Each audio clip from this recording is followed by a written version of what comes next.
नमस्कार दोस्तों, आपका स्वागत है हमारे YouTube channel SS law study point में। एसएस लॉ स्टडी पॉइंट में यहाँ हम जानेंगे लॉ से जुड़े हुए समस्त विषयों के बारे में। तो आइए दोस्तों शुरू करते हैं। तो आज हम पढ़ने जा रहे हैं सीआरपीसी। आज हम पढ़ने जा रहे हैं सीआरपीसी। सीआरपीसी देख लीजिए, the code of criminal procedure, the code of criminal procedure 1973, act number 2 of 1974। तो जो एक्ट है ये 25 जनवरी 1974 को ये अमेंडमेंट किया गया था, लिया गया था 25 जनवरी 1974 को। तो आइए आगे जानते हैं। तो an act to consolidate and amend the law relating to criminal procedure be it enacted by parliament in the 24th year of the republic of India as follows. कहने का मतलब ये है कि दंड प्रक्रिया संबंधी विधि का समेकन और संशोधन के लिए अधिनियम भारत गणराज्य के 24वें वर्ष में संसद द्वारा निम्नलिखित रूप में यह अधिनियमित हो। तो आइए सबसे पहले हम इसकी प्रीएम्बल जान लेते हैं। तो preamble basis of criminal jurisprudence in India, basis of criminal jurisprudence in India. तो ये क्या कह रहे हैं कि भारत में दांडिक विधि शास्त्र का आधार, basis of criminal jurisprudence in India, Bharat में दांडिक विधि शास्त्र का आधार। Every accused is presumed to be innocent unless his guilt is proved. मतलब प्रत्येक अभियुक्त के निर्दोष होने की उपधारणा की जाती है, उपधारणा की जाती है जब तक उसके दोष को साबित न किया गया हो। The presumption of innocence in human right subject to the statutory exceptions the third principle forms the basis of criminal jurisprudence in India. कह रहे हैं कि निर्दोषिता की उपधारणा, निर्दोषिता की उपधारणा मानव अधिकार है, मानव अधिकार है। फिर कह रहे हैं विधिक अपवादों के अधीन उक्त सिद्धांत भारत में दांडिक विधि शास्त्र का आधार गठित करता है। गणेशन वर्सेस रामा रघुरामन, इसमें एक केस है गणेशन वर्सेस रामा रघुरामन, जो कि 2011 का केस है। 2011 का ये केस है, 2011 का ये केस है। और ये क्या है, एससीसी सुप्रीम कोर्ट केस 83 और ऑल इंडिया रिपोर्टर AIR 2011। और दूसरा है Kailash Gaur versus state of, Kailash Gaur versus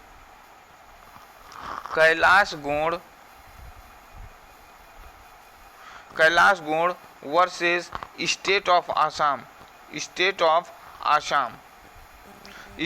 Assam 2012 criminal law justice, criminal law journal 1050।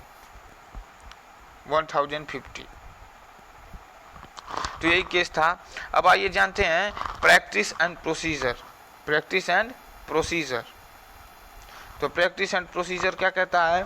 Practice and procedure, तो प्रैक्टिस एंड प्रोसीजर की disposal of some cases is delayed, disposal of some cases is delayed only because some archaic rules, practices and procedures are followed। मतलब कि कुछ मामलों का निस्तारण इस कारण से विलंबित किया गया है कि कुछ प्राचीन नियमों, व्यवहारों और प्रक्रियाओं का पालन किया गया है। If original records had not been routinely summoned from the Chief Justice Magistrate trial could well have concluded many years ago one way or another are expeditious delivery of justice would not have been converted into a mirage. यदि मुख्य न्यायिक magistrate के पास मूल अभिलेखों की नैतिक रीति से मंगाया गया होता है, तो विचारण एक अथवा अन्य रीति से कई वर्ष पहले समाप्त हो सकता था और न्याय का शीघ्र परिणाम मरीचिका मतलब कि वह आशा जो कभी पूरी न हो सके में परिवर्तित न हुआ होता. Policy planners and decision makers need to wake up to some harsh realities concerning our criminal justice delivery system. नीति निर्माताओं तथा निर्णय लेने वाले व्यक्तियों को हमारी दांडिक न्याय परिधान प्रणाली से संबंधित कुछ जटिल वास्तविकताओं के प्रति सतर्क होने की आवश्यकता है. इसमें एक केस है, तो आइए जानते हैं. GN Verma versus state of Jharkhand 2014 4 SCC 282. आइए आगे जानते हैं. आगे हम इस केस के बारे में डिस्कस करेंगे. सारे केसेस जितना हम आपको बता रहे हैं वो सारे केसेस आगे हम डिस्कस करेंगे. तो तीसरा क्या कह रहे हैं कि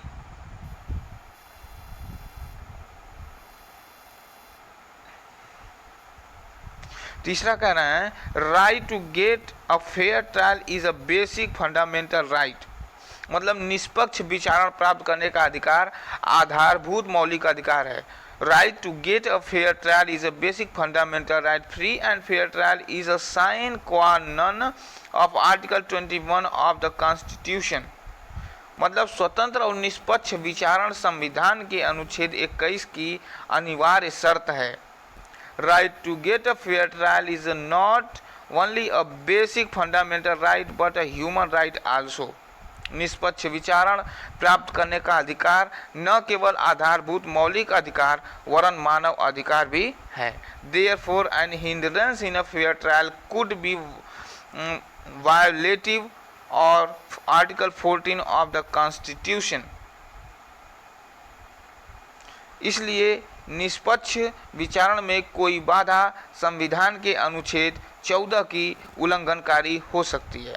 इसमें एक केस है सेल्वी जे.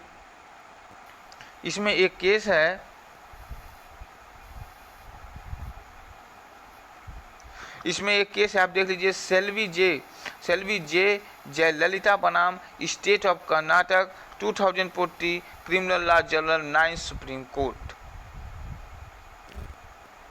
ये एक केस था. तो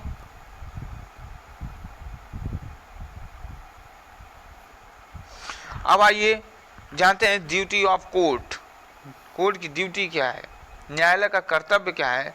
the court has to give due weight to presumption of innocence and see the innocent person is not sentenced. न्यायालय को निर्दोषिता की उपधारणा पर सम्यक वजन देना है और यह देखना है कि निर्दोष व्यक्ति को दंडित न किया जाए.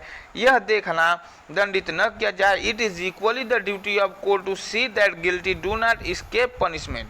यह देखना समान रूप से न्यायालय का कर्तव्य है कि दोषी व्यक्ति दंड से न बचने पाए. Again we revise. The court had to give due to weight to presumption of innocence and see that innocent person is not sentenced. न्यायालय की निर्दोषिता की उपधारणा पर सम्यक वजन देता है और यह देखना है कि निर्दोष व्यक्ति को दंडित न किया जाए.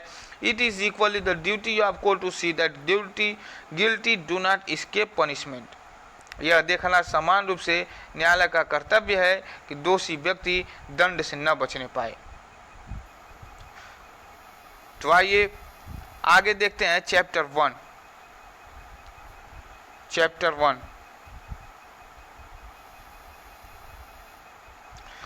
1 देखिए.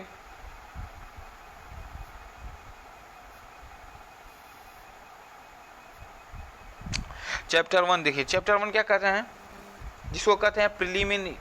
चैप्टर चैप्टर 1 जिसको कहते हैं प्रारंभिक, प्रीलिमिनरी यानी प्रारंभिक। तो इसमें क्या है, first section 1 short title, extent and commencement, संक्षिप्त नाम, विस्तार और प्रारंभ। Short title, extent and commencement, संक्षिप्त नाम, विस्तार और प्रारंभ। This act may be called the code of criminal procedure 1973। इस अधिनियम का संक्षिप्त नाम दंड प्रक्रिया संहिता 1973 है। Again we revise, this act may be called the code of criminal procedure 1973। इस अधिनियम का संक्षिप्त नाम दंड प्रक्रिया संहिता है, जो कि 1973 में लागू की गई थी।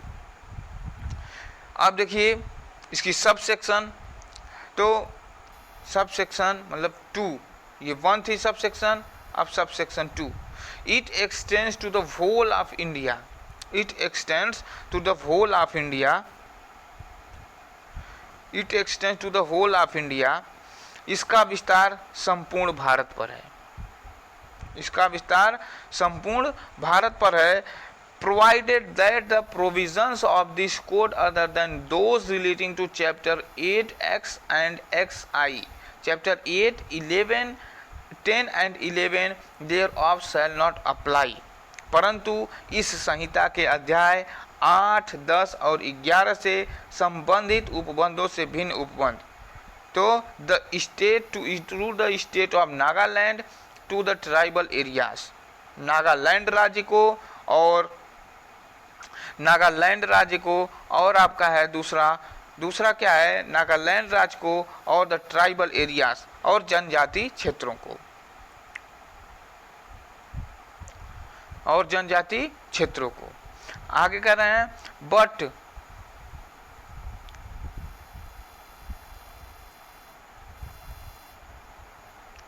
आगे आइए देखते हैं, करें but the concerned state government may bye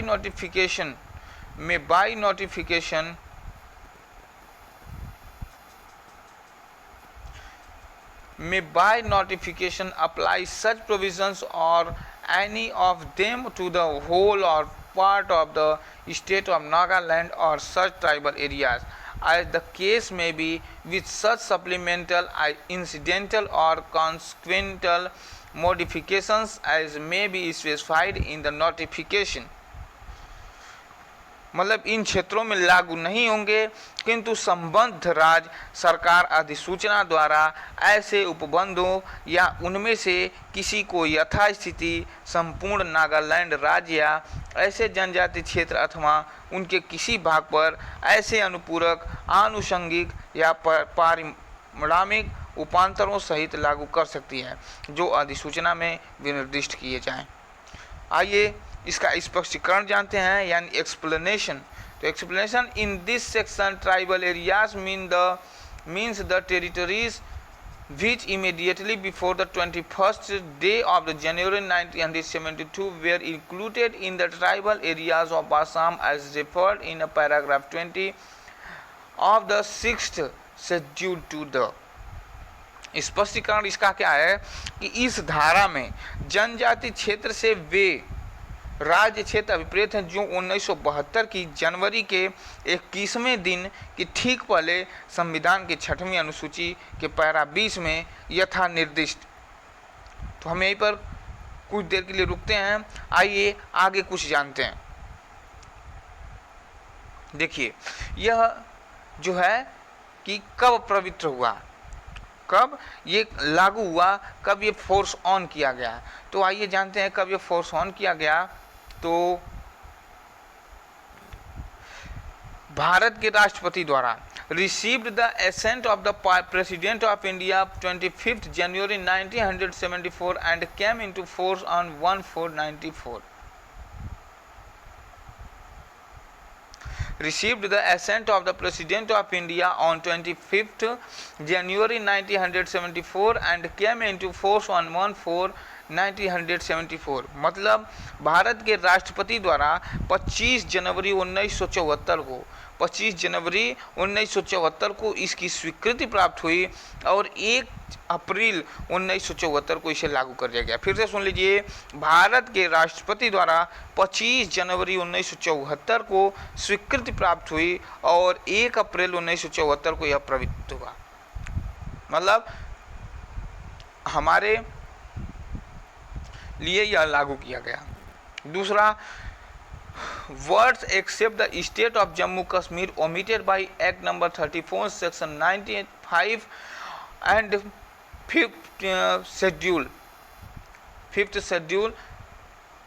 31 October 2019। फिर से अगेन 2019 के अधिनियम संख्या 34 की धारा 95 और 5वीं अनुसूची द्वारा शब्द जम्मू और कश्मीर राज्य को छोड़कर लेपित, जम्मू और कश्मीर राज्य को छोड़कर के लेपित मतलब लिया गया।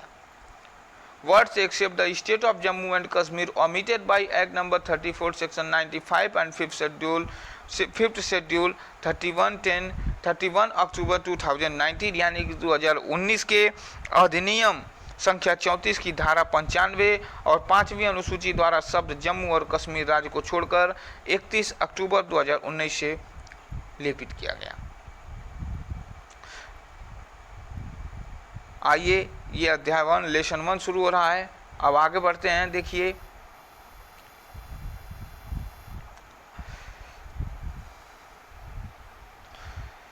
अभी सेक्शन 1 का ही पार्ट है जो बचा हुआ है, तो आइए जानते हैं। तो Constitution other than those within the local limits of the municipality of Shillong, मतलब असम के शिलोंग, असम के जनजातीय क्षेत्रों में सम्मिलित थे और जो शिलोंग नगर पालिका की स्थानीय सीमाओं के भीतर के क्षेत्रों से भिन्न है। फिर से, constitution other than those with in the local limits of the municipality of Shillong, Assam के जनजातीय क्षेत्रों में सम्मिलित थे और जो शिलोंग नगर पालिका की स्थानीय सीमाओं के भीतर के क्षेत्रों से भिन्न है। एंड सबसेक्शन थर्ड में it shall come into force on the first day of the April 1974, यह 1974 1 अप्रैल 1974 को प्रथम दिन से पवित्र होगा। यह भी कहा गया it shall be into force on the first day of the April 1974, यह 1 अप्रैल 1974 से पवित्र होगा। अब आ जाइए सेक्शन 2। तो सेक्शन 2 में हम देखते हैं सेक्शन 2, ये सेक्शन 2 है जिसमें डिफिनीशंस यानी परिभाषाएं दी गई हैं। सेक्शन 2, इसके भी सब सेक्शंस हैं, तो आइए जानते हैं।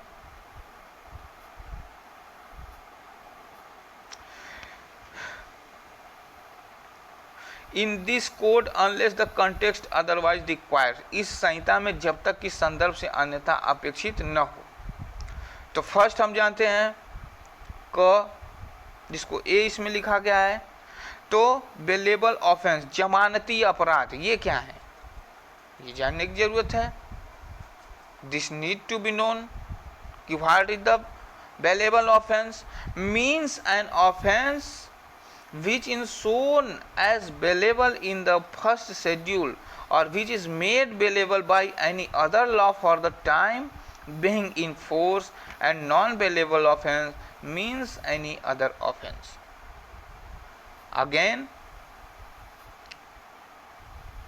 in this code unless the context otherwise requires, इस संहिता में जब तक इस संदर्भ में अन्यथा अपेक्षित न हो, इसका sub section 1 bailable offense means an offense which is shown as bailable in the first schedule or which is made bailable by any other law for the time being in force, and non-bailable offense means any other offense.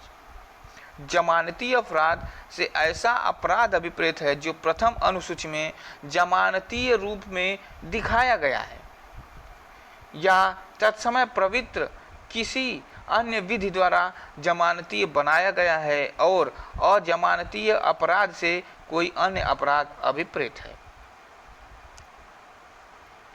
इसका subsection B Charge includes any head of charge when the charge contains more heads than one. Again, charge includes any head of charge when the charge contains more heads than one. आरोप, charge में होता है आरोप. आरोप क्या है भाई? आरोप के अंतर्गत जब आरोप में एक से अधिक शीर्ष हों, आरोप का कोई भी शीर्ष है. फिर से, charge includes any head of charge when the charge contains more heads than one. आरोप के अंतर्गत जब तक आरोप में एक से अधिक शीर्ष हों, आरोप का कोई भी शीर्ष है.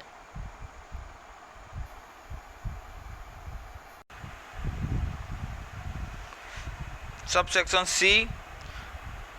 सबसेक्शन सी क्या है? Subsection C, cognizable offense.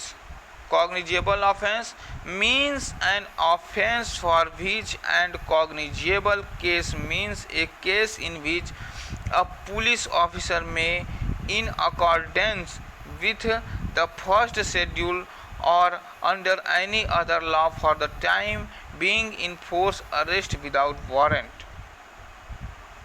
Again, cognizable offense means an offense for which, and cognizable case means a case in which a police officer may, in accordance with the first schedule or under any other law for the time being in force, arrest without warrant. संज्ञेय अपराध से ऐसा अपराध अभिप्रेत है जिसके लिए और संज्ञेय मामला से ऐसा मामला अभिप्रेत है जिसमें पुलिस अधिकारी प्रथम अनुसूची के या तत्समय प्रवृत्त किसी अन्य विधि के अनुसार वारंट के बिना गिरफ्तार नहीं कर सकता.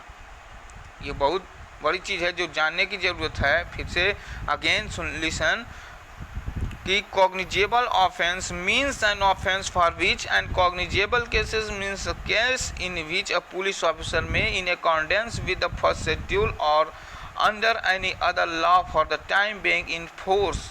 मतलब कि संज्ञेय अपराध से ऐसा अपराध अभिप्रेत है जिसके लिए और संज्ञेय मामला से ऐसा मामला अभिप्रेत है जिसमें पुलिस अधिकारी प्रथम अनुसूची के या तत्समय प्रवृत्त किसी अन्य विधि के अनुसार वारंट के बिना गिरफ्तार कर सकता है. सेक्शन 4, सबसेक्शन 4 में complaint means any allegation made orally or in writing to a magistrate with a view to his taking action under this code that some person, whether known or unknown, has committed an offence but does not include a police report. Complaint means परिवाद. मतलब इससे इस संहिता के अधीन magistrate द्वारा कार्रवाई किए जाने की दृष्टि से मौलिक या लिखित रूप में उससे किया गया यह अभिकथन अभिप्रेत है कि किसी व्यक्ति ने चाहे वह ज्ञात हो या अज्ञात हो अपराध किया है, किंतु इसके अंतर्गत पुलिस रिपोर्ट नहीं है. Complaint means any allegation made orally on in writing to a magistrate with a view to his taking action under this code that some person, whether known or unknown, has committed an offence but does not include a police report. Explanation of this subsection. Explanation. A report made by a police officer in a case which discloses after investigation the commission of a non-cognizable offence shall be deemed to be a complaint, and the police officer by whom such report is made shall be deemed to be the complainant.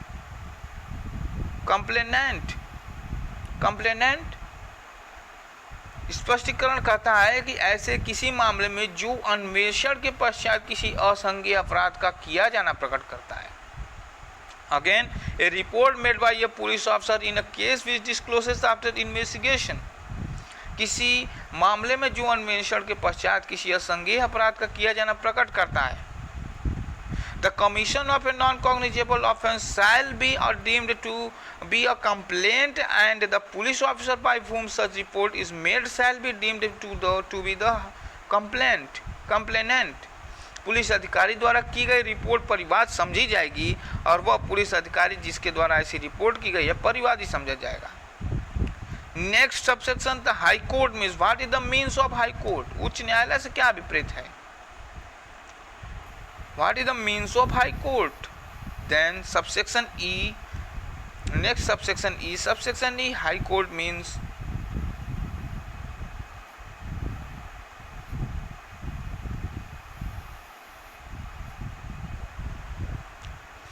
High court means, तो उच्च न्यायालय से क्या अभिप्रेत है, तो आइए पहले बारी फर्स्ट में जानते हैं। In relation to any state the high court for the state, किसी राज्य के संबंध में उस राज्य का उच्च न्यायालय। First about in high court, in relation to any state the high court for the state, किसी राज्य के संबंध में उच्च न्यायालय उस राज्य का उच्च न्यायालय है। Second, in relation to a union territory to which the jurisdiction of the high court for a state has been extended by law that high court, किसी ऐसे संघराज्य क्षेत्र के संबंध में, किसी ऐसे संघराज्य क्षेत्र के संबंध में जिस पर किसी राज्य के उच्च न्यायालय की अधिकारिता का विस्तार विधि द्वारा किया गया है, वह उच्च न्यायालय है। In relation to a union territory to which the jurisdiction of the high court for a state has been extended by law that high court, किसी ऐसे संघराज्य क्षेत्र के संबंध में जिस पर किसी राज्य के उच्च न्यायालय की अधिकारिता का विस्तार विधि द्वारा किया गया है, वह उच्च न्यायालय है। In the third means of the high court, in relation to any other union territory the highest court of criminal appeal for the territory other than the supreme court of India, किसी अन्य संघराज्य क्षेत्र के संबंध में भारत के उच्चतम न्यायालय से भिन्न उस संघराज्य क्षेत्र के लिए दांडिक अपील का सर्वोच्च न्यायालय। Again in relation to any other union territory the highest court of the criminal appeal for the territory other than the supreme court of India, किसी अन्य संघराज्य क्षेत्र के संबंध में भारत के उच्चतम न्यायालय से भिन्न उस संघराज्य क्षेत्र के लिए दांडिक अपील का सर्वोच्च न्यायालय। And next subsection F, India means the territories or to which this code extends, भारत से वे राज्य क्षेत्र अभिप्रेत हैं जिन पर इस संहिता का विस्तार है। Again India means the territories to which this code extends, भारत से वे राज्य क्षेत्र अभिप्रेत हैं जिन पर इस संहिता का विस्तार है। Next subsection G, inquiry. Inquiry means होता है जांच। तो inquiry means every inquiry other than a trial conducted under this code by a magistrate और कोर्ट, जांच से अभिप्रेत है विचारण से भिन्न ऐसी प्रत्येक जांच जो इस संहिता के अधीन मजिस्ट्रेट या न्यायालय द्वारा की जाए। Again inquiry means every inquiry other than a trial conducted under this code by a magistrate और कोर्ट, जांच से अभिप्रेत विचारण से भिन्न ऐसी प्रत्येक जांच जो इस संहिता के अधीन मजिस्ट्रेट या न्यायालय द्वारा की जाए।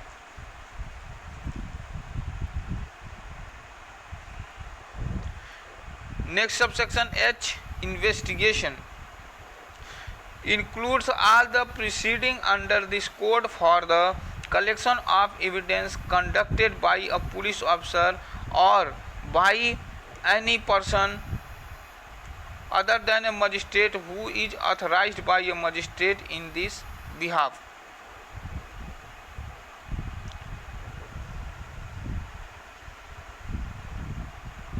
अन्वेषण के अंतर्गत वे सब कार्यवाहियां हैं जो इस संहिता के अधीन पुलिस अधिकारी द्वारा या मजिस्ट्रेट से भिन्न किसी भी ऐसे व्यक्ति द्वारा जो मजिस्ट्रेट द्वारा इस निमित्त प्राधिकृत किया गया है साक्ष्य एकत्र करने के लिए की जाए। नेक्स्ट सबसेक्शन आई, न्यायिक कार्यवाही। Judicial proceeding includes any proceeding in the course of which evidence is or may be legally taken or not or oath, न्यायिक कार्रवाई के अंतर्गत कोई ऐसी कार्रवाई है जिसके अनुक्रम में साक्ष्य वैध रूप से शपथ पर लिया जाता है या लिया जा सकता है। Judicial proceeding includes any proceeding in the course of which evidence is or may be legally taken on oath, न्यायिक कार्रवाई के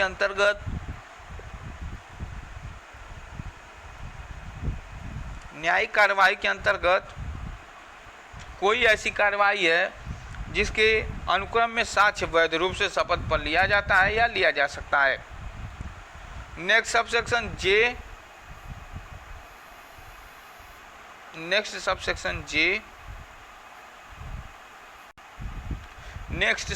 जे local jurisdiction.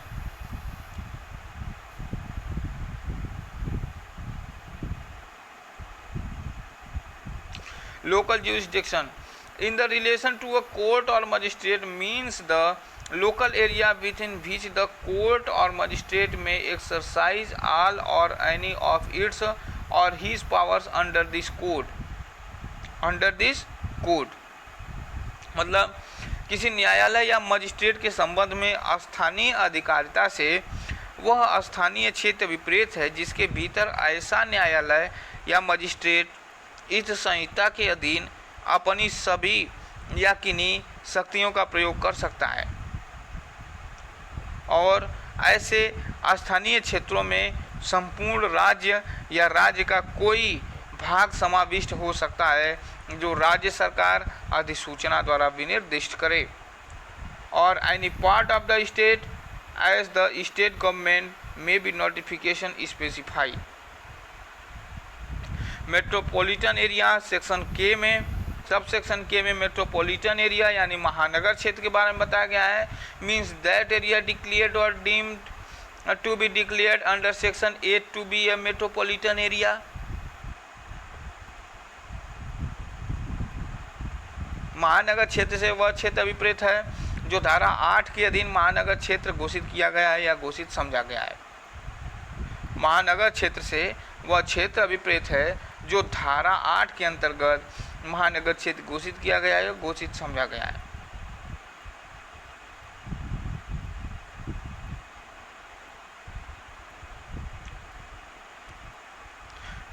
Metropolitan area means the area declared or deemed to be declared under section 8 to be a metropolitan area। मतलब धारा 8 में जो बताया गया है उसके अनुसार जो क्षेत्र है वह महानगर क्षेत्र है।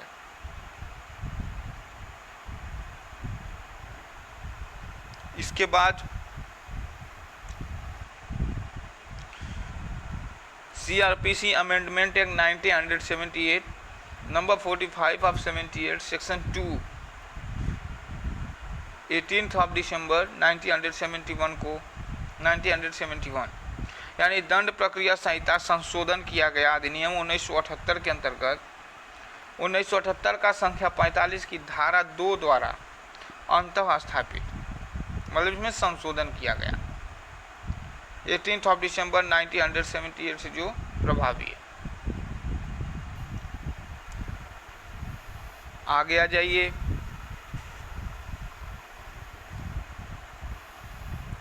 Subsection L, subsection L Hindi में इसको पढ़ेंगे तो आइए जानते हैं सबसेक्शन एल क्या है।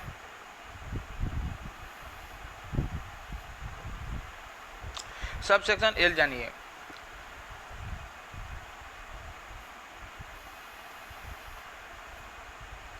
सबसेक्शन एल क्या है भाई? तो नॉन कॉग्निजेबल ऑफेंस, असंज्ञेय अपराध, means an offence for which and non cognizable case means a case in which a police officer has no authority to arrest without warrant. ऐसा अपराध अभिप्रेत है जिसके लिए और असंज्ञेय मामला से ऐसा मामला अभिप्रेत है जिसमें पुलिस अधिकारी को वारंट के बिना गिरफ्तार करने का अधिकार नहीं होता।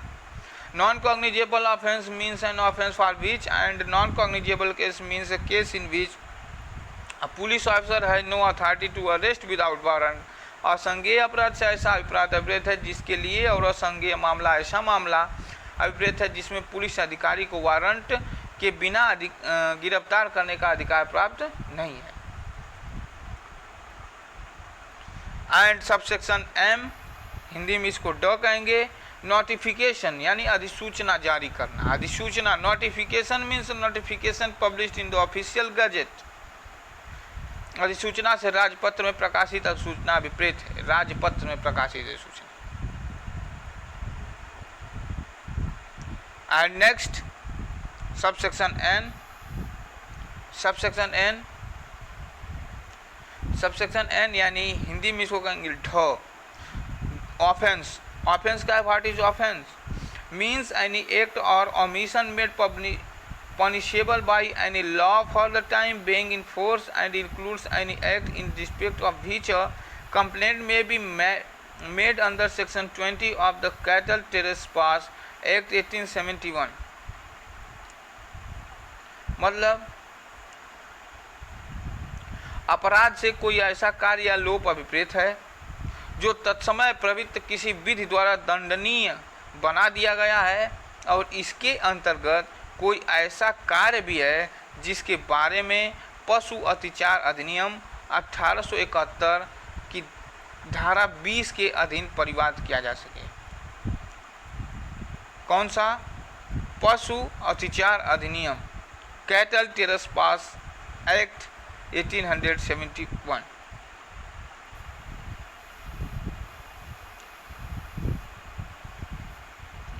नेक्स्ट आ जाइए subsection O. Officer in charge of a police station. Police थाने का भार साधक अधिकारी क्या होता है? कौन होता है? Officer in charge of a police station includes when the officer in charge of the police station is absent from the station house or unable for illness or other cause to perform his duties. The police officer present at the station house who is next in rank to such officer and in above the rank of constable, or when the state government so directs any other police officer so present। Police थाने का भार साधक अधिकारी के अंतर्गत जब police थाने का भार साधक अधिकारी थाने से अनुपस्थित हो या बीमार या अन्य कारण से अपने कर्तव्यों का पालन करने में असमर्थ हो, तब थाने में उपस्थित ऐसा पुलिस अधिकारी है जो ऐसे अधिकारी से पंक्ति में ठीक नीचे है और कांस्टेबल की पंक्ति से ऊपर है, या जब राज्य सरकार ऐसा निर्देश दे तब इस प्रकार उपस्थित कोई अन्य पुलिस अधिकारी भी है। नेक्स्ट सबसेक्शन पी, जिसको तो कहते हैं प्लेस, के अंतर्गत गृह, भवन, तंबू, यान और जलयान भी है। Place includes a house, building, tent, vehicle और एंड व्हीसल। स्थान के अंतर्गत गृह आ सकता है, भवन आ सकता है, तंबू आ सकता है, यान आ सकता है और जलयान भी आ सकता है। Next subsection Q, pleader. Pleader क्या है? Pleader when used with reference to any proceeding in any court means a person authorized by or under any law for the time being in force to practice in such court, and includes any other person appointed with the permission of the court to act in such proceeding। किसी न्यायालय में किसी कार्रवाई के बारे में प्रयोग किए जाने पर प्लीडर से ऐसे न्यायालय में तत्समय प्रवृत्त किसी विधि द्वारा या उसके अधीन विधि व्यवसाय करने के लिए प्राधिकृत व्यक्ति अभिप्रेत है, और इसके अंतर्गत कोई भी अन्य व्यक्ति है जो ऐसी कार्रवाई में कार्य करने के लिए न्यायालय की अनुज्ञा से नियुक्त किया गया है।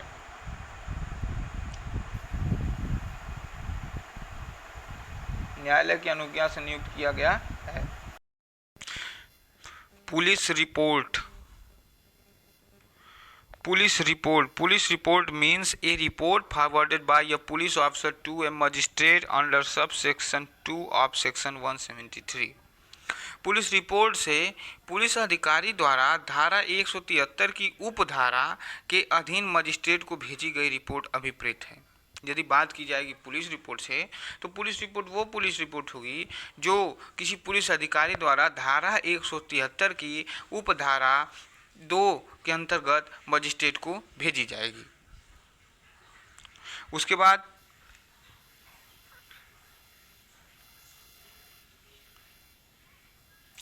अब आ जाइए एस, पुलिस स्टेशन क्या है? इसको देखिए एस, सबसेक्शन एस। तो means police station means any post और प्लेस डिक्लेयर्ड जनरली और specially by the state government to be a police station and includes any local area specified by the state government in this behalf। तो police थाना से subsection ध में police थाना से कोई भी चौकी या स्थान अभिप्रेत है जिसे राज्य सरकार द्वारा साधारणतया या विशेषतया पुलिस थाना घोषित किया गया है और इसके अंतर्गत राज्य सरकार द्वारा इस निमित्त विनिर्दिष्ट कोई स्थानीय क्षेत्र भी है। सबसेक्शन टी में देख लीजिए। तो सबसेक्शन टी में आप देखिए विहित, जिसको कहते हैं prescribed. Prescribed means prescribed by the rules made under this code. Prescribed means prescribed by the rules under made this code, यानी कि उपधारा 9 में विहित से इस संहिता के अधीन बनाए गए नियमों द्वारा विहित अभिप्रेत है। Prescribed means prescribed by rules made under this code. Subsection U में public prosecutor means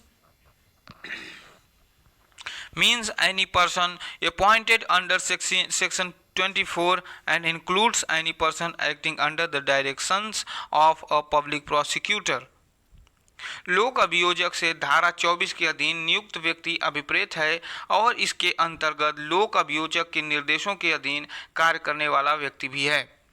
Public prosecutor means any person appointed under section 24 and includes any person acting under the directions of a public prosecutor। Subsection V में देख लीजिए। Sub division means a sub division of a district. उपखंड से जिले का उपखंड अभिप्रेत है। उपखंड से जिले का उपखंड अभिप्रेत है। Subsection W summons case means a case relating to an offense and not being a warrant case। समन मामला से ऐसा मामला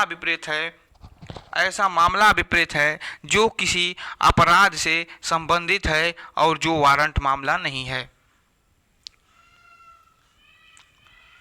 सबसेक्शन WA जिसमें विक्टिम को डिफाइन किया गया है, तो आइए जानते हैं। Victim means a person who has suffered any loss or injury caused by reason of the act or omission for which the accused person has been charged, and the expression victim includes his or her guardian or legal heir। पीड़ित से ऐसा व्यक्ति अभिप्रेत है जिसे उस कार्य या लोभ के कारण कोई हानि या क्षति कारित हुई है जिसके लिए अभियुक्त व्यक्ति पर आरोप लगाया गया है और पीड़ित पद के अंतर्गत उसका या उसकी संरक्षक या विधिक वारिस भी है। Victim means a person who has suffered any loss or injury caused by reason of the act or omission for which the accused person has been charged, and the expression victim includes his or her guardian or legal heir। Subsection X warrant case means a case relating to an offense punishable with death, imprisonment for life or imprisonment for a term exceeding 2 years। Warrant मामला से ऐसा मामला अभिप्रेत है जो मृत्यु, आजीवन कारावास या 2 वर्ष से अधिक की अवधि के कारावास से दंडनीय किसी अपराध से संबंधित है। फिर से सुन लीजिए, वारंट मामला से ऐसा मामला अभिप्रेत है जो मृत्यु, आजीवन कारावास या 2 वर्ष से अधिक की अवधि के कारावास से दंडनीय किसी अपराध से संबंधित है। Subsection Y word and expressions used herein and not defined but defined in the Indian Penal Code 1860-45 of 1860 have the meaning respectively assigned to them in that code। उन शब्दों और पदों के जो इसमें प्रयुक्त हैं और परिभाषित नहीं हैं किंतु भारतीय दंड संहिता 1860 का 45 में परिभाषित हैं, वही अर्थ होंगे जो उनके उस संहिता में हैं। Again revise Word and expressions used herein and not defined but defined in the Indian Penal Code 1860 45 of 1860 have the meanings respectively assigned to them in the code.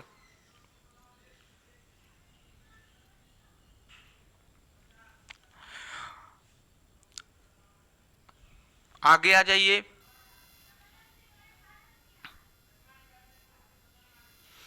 आगे आ जाइए। कमेंट्स, कमेंट्स, कमेंट्स में देख लीजिए।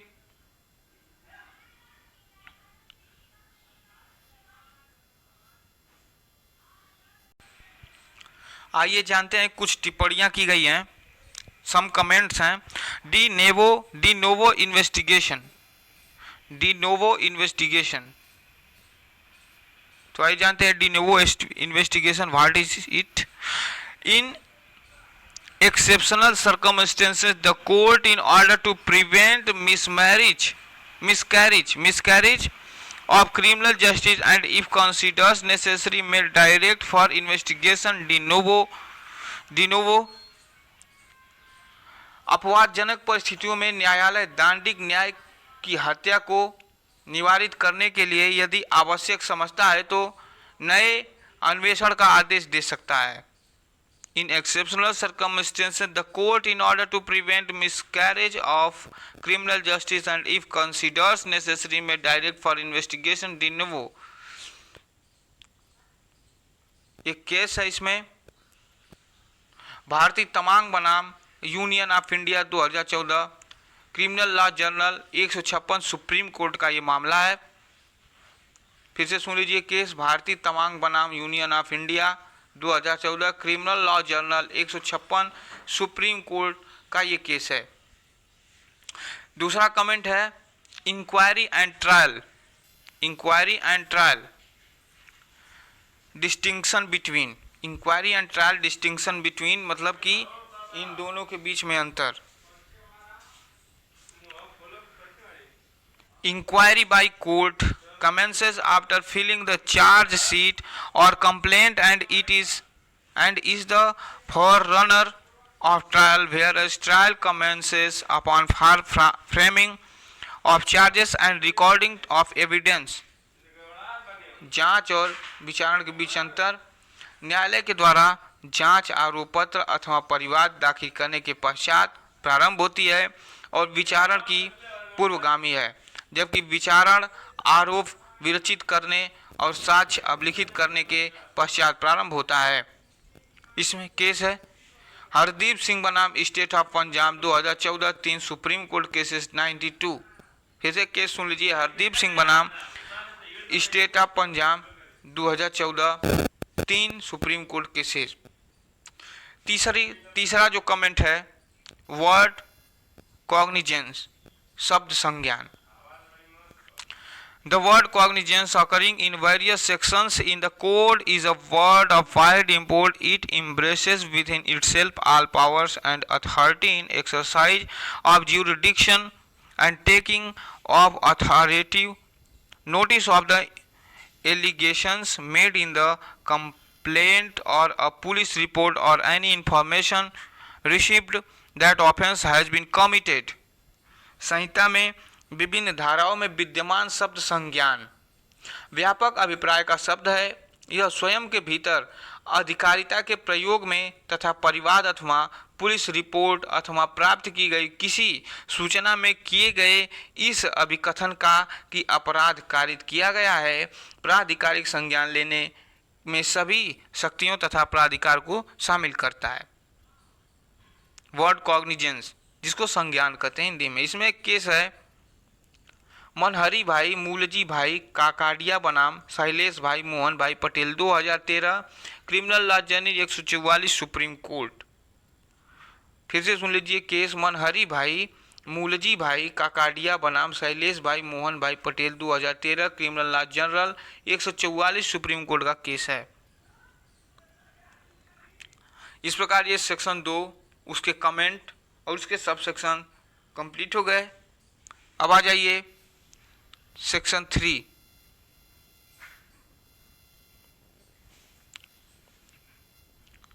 Section 3 construction of references.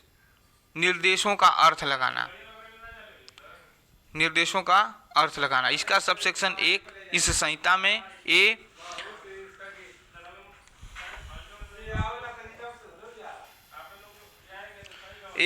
any reference without any qualifying words to a magistrate shall be construed unless the context otherwise requires। विशेषक शब्दों के बिना magistrate के प्रति निर्देश का अर्थ जब तक कि संदर्भ से अन्यथा अपेक्षित न हो।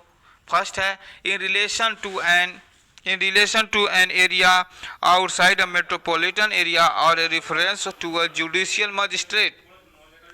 महानगर क्षेत्र के बाहर किसी क्षेत्र के संबंध में न्यायिक मजिस्ट्रेट के प्रति निर्देश के रूप में लगाया जाएगा।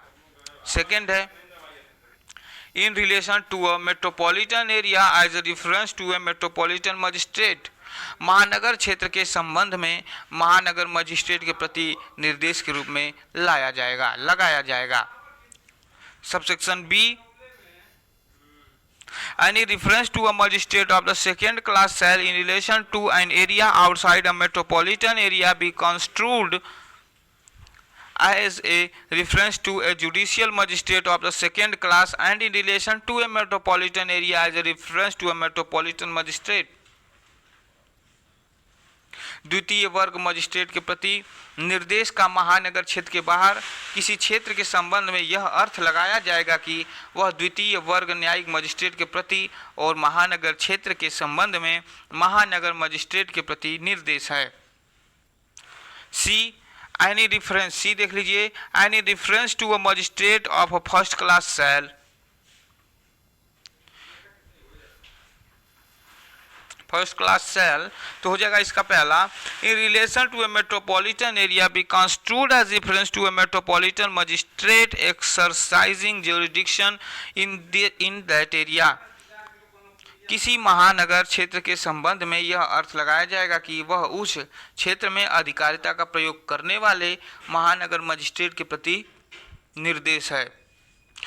Second in relation to any other area be construed as a reference to a judicial magistrate of the first class exercising jurisdiction in the area।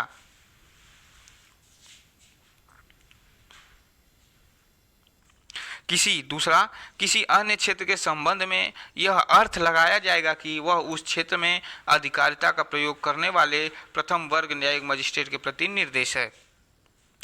Subsection D any references to the chief judicial magistrate shall in relation to a metropolitan area be construed as a reference to the chief metropolitan magistrate exercising jurisdiction in that area।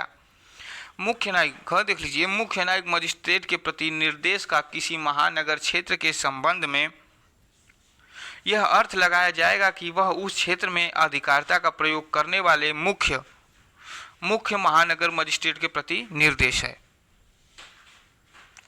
अब आ जाइए subsection 2 में। Subsection 2 में in this code unless the context otherwise requires any reference to the court of a judicial magistrate shall in relation to a metropolitan area be construed as a reference to the court of the metropolitan magistrate for that area. इस संहिता में जब तक कि संदर्भ से अन्यथा अपेक्षित न हो न्यायिक मजिस्ट्रेट के न्यायालय के प्रति निर्देश का महानगर क्षेत्र के संबंध में यह अर्थ लगाया जाएगा कि वह उस क्षेत्र के महानगर मजिस्ट्रेट के न्यायालय के प्रति निर्देश है। 3 देख लीजिए unless the context otherwise requires any reference in any attachment enactment passed before the commencement of this code। जब तक कि संदर्भ से अन्यथा अपेक्षित न हो। तीसरा जब तक कि संदर्भ से अन्यथा अपेक्षित न हो इस संहिता के प्रारंभ के पूर्व पारित किसी अधिनियमित में। ये देख लीजिए to a magistrate of the first class shall be construed as a reference to a judicial magistrate of the first class। प्रथम वर्ग मजिस्ट्रेट के प्रति निर्देशों का यह अर्थ लगाया जाएगा कि वह प्रथम वर्ग न्यायिक मजिस्ट्रेट के प्रति निर्देश है।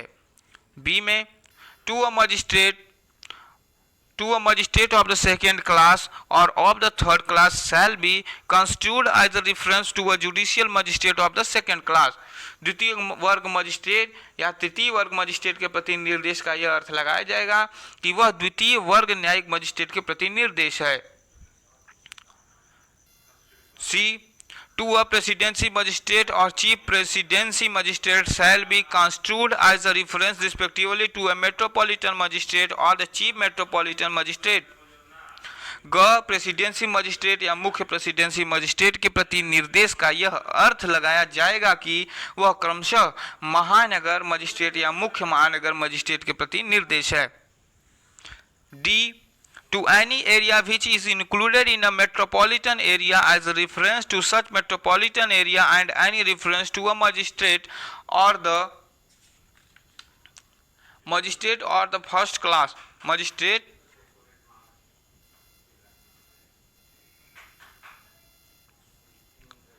or the first class or of the first class or of the second class or of the second class in relation to such areas shall be construed as a reference to a metropolitan magistrate exercising jurisdiction in such area.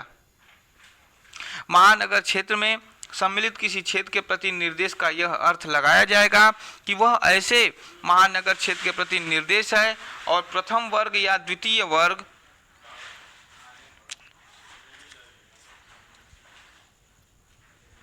या द्वितीय वर्ग magistrate के प्रति निर्देश का ऐसे क्षेत्र के संबंध में यह अर्थ लगाया जाएगा कि वह उस क्षेत्र में अधिकारिता का प्रयोग करने वाले महानगर मजिस्ट्रेट के प्रति निर्देश है.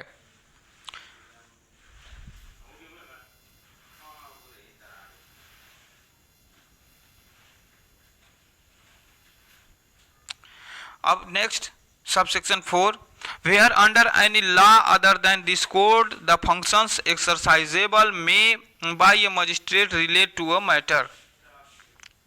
जहां इस संहिता से भिन्न किसी विधि के अधीन किसी मजिस्ट्रेट द्वारा किए जा सकने वाले कृत्य ऐसे मामलों से संबंधित हैं.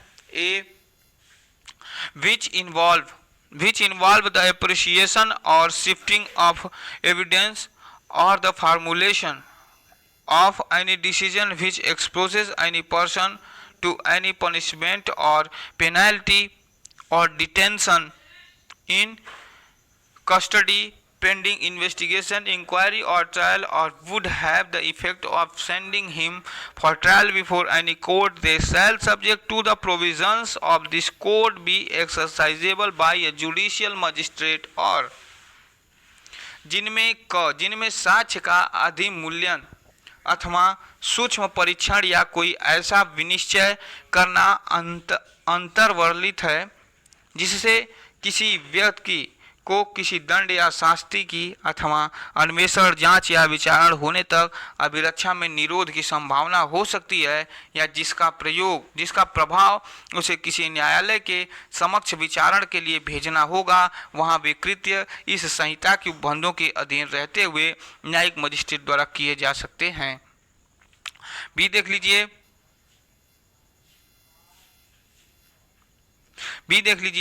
which are administrative or executive in nature such as the granting of a license, the suspension or cancellation of a license, sanctioning or prosecution or withdrawing from a prosecution, they shall subject as aforesaid be exercisable by an executive magistrate.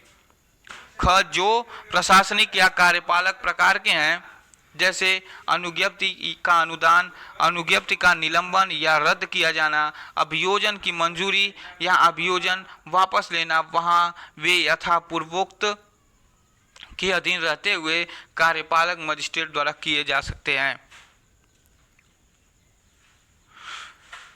अब आ जाइए section 4 trial to offence under the Indian penal code and other laws. इसका भाग 1 देख लीजिए. Subsection 1 Subsection 1. All offences under the Indian Penal Code 1860, 45 of 1860 shall be investigated, inquired into, tried and otherwise dealt with according to the provisions hereinafter contained. भारतीय दंड संहिता 1860 की धारा 45 के अधीन इन सब अपराधों का अन्वेषण, जांच, विचारण, उनके संबंध में अन्य कार्रवाई इसमें इसके पश्चात अंतर्विष्ट उपबंधों के अनुसार की जाएगी। Subsection 2. All offences under any other law shall be investigated, inquired into, tried and otherwise dealt with according to the same provisions, but subject to any enactment for the time being in force regulating the some manner or place of investigating, inquiring into, trying or otherwise dealing with such offences. किसी अन्य विधि के अधीन सब अपराधों का अन्वेषण, जांच, विचारण और उनके संबंध में अन्य कार्यवाही इन्हीं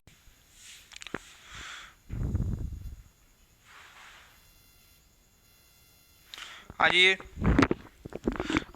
section 5 saving nothing contained in this code shall, in the absence of a specific provision to the contrary effect, any special or local law for time being in force or any special jurisdiction or power conferred special from form of procedure prescribed by any other law for the time being in force. व्यावृत्ति इससे प्रतिकूल किसी भी निर्दिष्ट उपबंध के अभाव में इस संहिता की कोई बात तत्समय प्रवृत्त किसी विशेष या स्थानीय विधि पर या तत्समय प्रवृत्त किसी अन्य विधि द्वारा प्रदत्त किसी विशेष अधिकारता या शक्ति या उस विधि द्वारा विहित किसी विशेष प्रक्रिया पर प्रभाव नहीं डालेगी। इस प्रकार आपका धारा 1 से धारा 5 तक हिंदी और इंग्लिश दोनों में यह दंड प्रक्रिया संहिता 1973 पूरी हो गई। यह अध्याय 1 के सभी धाराएं थी। और यदि मेरी वीडियो आपको पसंद आई हो तो प्लीज़ मेरी वीडियो को ज़्यादा से ज़्यादा लाइक करें, शेयर करें और चैनल को सब्सक्राइब करें। यदि कोई थोड़ी बहुत मिस्टेक हो गई हो तो प्लीज़ कमेंट में अवश्य बताएं। बहुत बहुत धन्यवाद।